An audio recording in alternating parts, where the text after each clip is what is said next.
Bulletin by London Property, the home of superprime.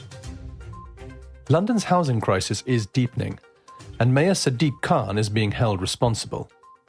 A new report from the Centre for Policy Studies, CPS, says new housing starts in the capital have plunged to just 4,170 in 2024 to 25, the lowest of any UK region and one of the weakest levels in years.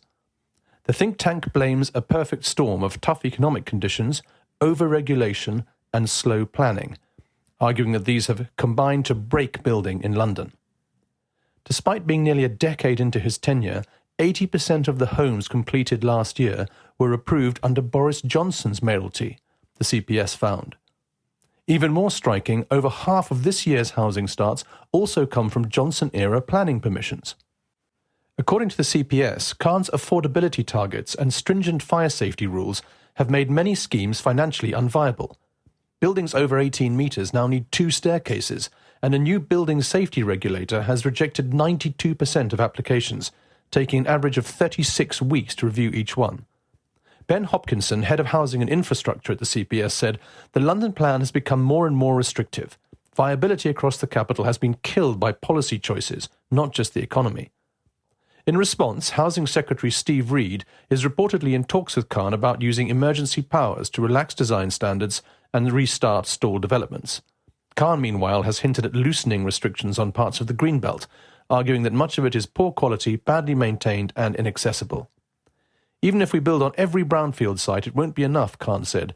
We need to look at where new homes can realistically go with the right protections. London's housing gridlock has become one of the defining challenges of his mayoralty, and with developers pulling back, pressure is mounting for a major policy reset. 2 big deals this week signal a turning point in commercial property, from no-go zone to buying opportunity for UK investors hunting value. The shift is fueled by new trends. Offices are becoming more like hotels, offering comfort that lures staff back to the desk, while unglamorous industrial sheds are emerging as the surprising high-return assets.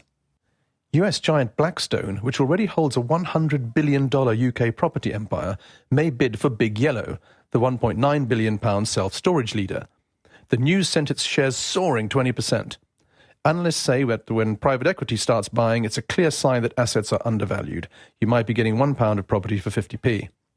Higher rates and uncertainty had pushed real estate investment trust REIT prices far below their true worth, but Blackstone's latest moves, including selling £1 billion of warehouses to Tritax Big Box in exchange for shares, show confidence returning.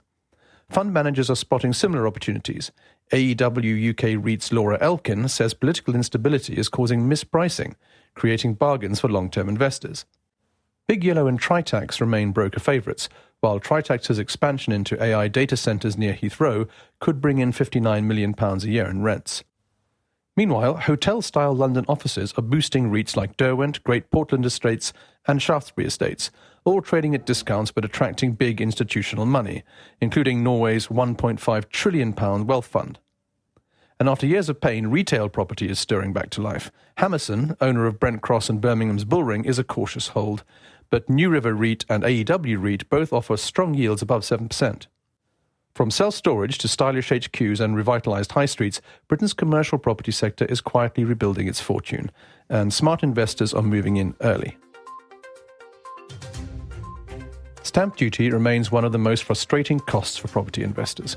Between January and August this year, home buyers paid £9.3 billion in stamp duty, up 20% from last year, according to Coventry Building Society. Buy-to-let investors pay even more, facing a 5% surcharge on top of standard rates. And while Kemi Badenoch has promised to scrap stamp duty for main homes if the Conservatives win the next election, landlords won't benefit.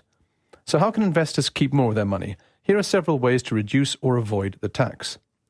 1. Buy a property under £40,000. Stamp duty doesn't apply to homes worth less than £40,000. These are rare, but they do exist, often renovation projects or auction properties. Scotland and Wales have similar thresholds. 2. Target properties under £125,000. If you don't already own a home, properties below £125,000 are exempt from stamp duty. For landlords, the 5% surcharge still applies, meaning £6,250 on a £125,000 investment.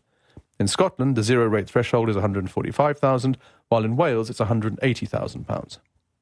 3. Look beyond traditional homes. Stamp duty only applies to land transactions, so mobile homes, houseboats, caravans and lodges are usually exempt, ideal for investors seeking something different. 4. Negotiate with developers. Developers often cover stamp duty to meet sales targets. Even if there's no formal offer, it's worth asking. They may contribute part or all of your bill. 5. Buy in bulk. Purchasing 6 or more properties in one go can qualify as a non-residential deal, capped at a 5% rate. Wales and Scotland have similar 6 or more rules, offering potential savings. 6. Invest through REITs. A real estate investment trust, REIT, lets you invest in property via the stock market, from warehouses to student housing without the hassle of ownership. Instead of stamp duty, you'll pay a 0.5% stamp duty reserve tax.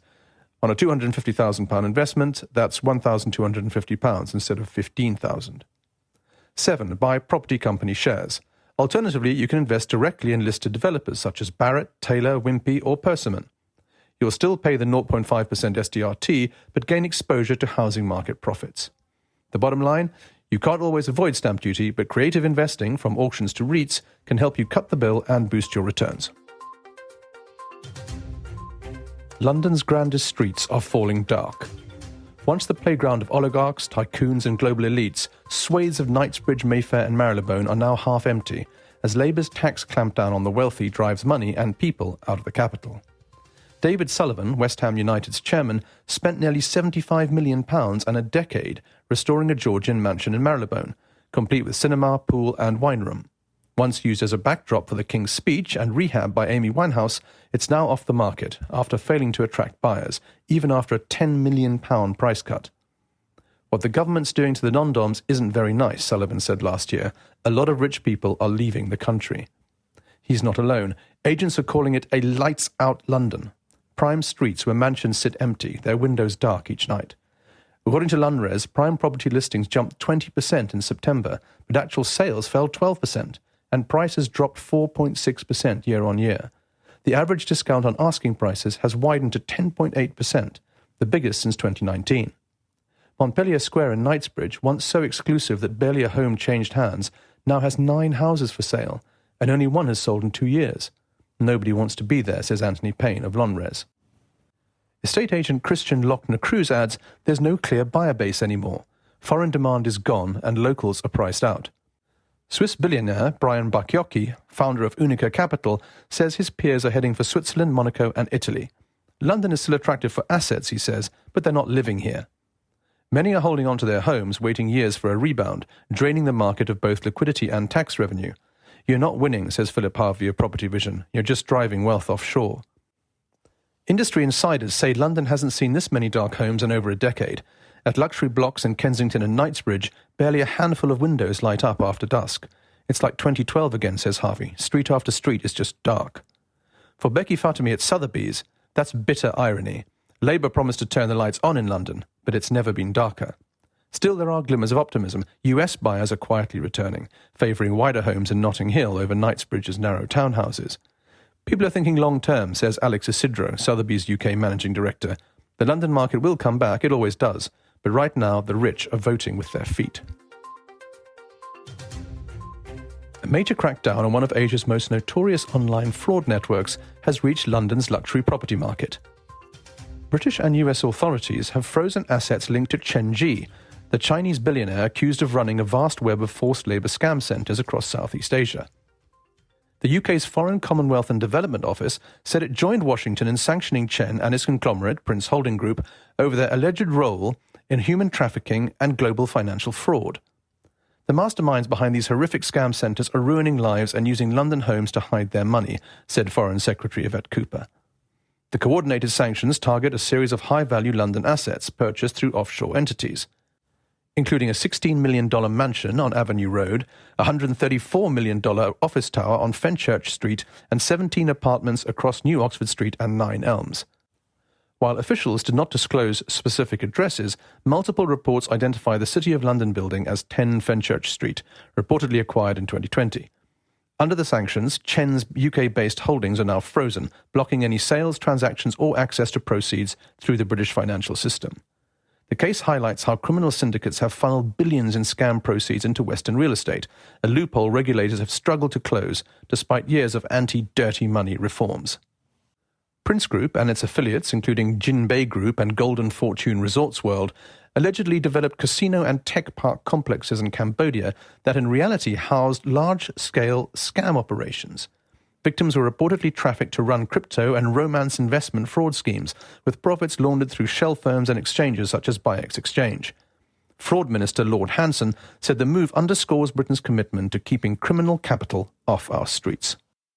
Subscribe to our newsletter to receive our weekly bulletins and stay ahead of what's shaping the super prime property market.